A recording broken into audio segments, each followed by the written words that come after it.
Après l'élection et l'installation des 80 élus consulaires de la Chambre des métiers et de l'artisanat, les membres se retrouvent à la première session statutaire.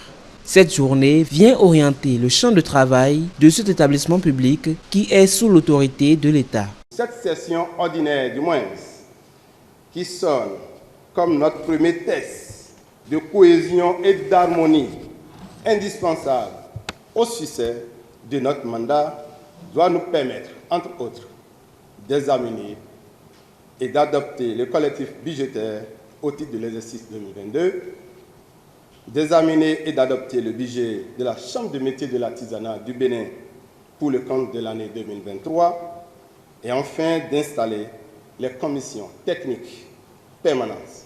Installés depuis le 27 septembre dernier, les membres de cette chambre sont élus par département ainsi que branches et sous-branches professionnelles. La mission de cette chambre est rappelée ici par le représentant du ministre des Petites et Moyennes Entreprises.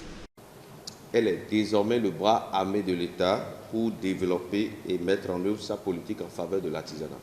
Bientôt, une nouvelle politique, la politique nationale de développement de l'artisanat, va être définie et approuvée par le Conseil des ministres.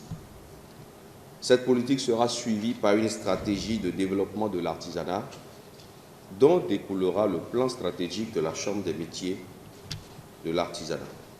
Nous attendrons très vivement ce plan stratégique qui doit être un plan quinquennal. Votre rôle en tant qu'Assemblée consulaire des métiers de l'artisanat va donc être de veiller à la bonne exécution des orientations et actions définies par l'État pour ces artisans, et ceci sur l'ensemble du territoire national.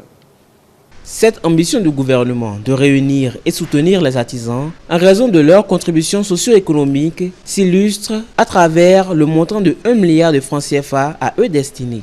Le directeur du cabinet du ministère des Petites et Moyennes Entreprises invite donc les artisans à faire preuve de probité, motivation et compréhension des enjeux de leur mission.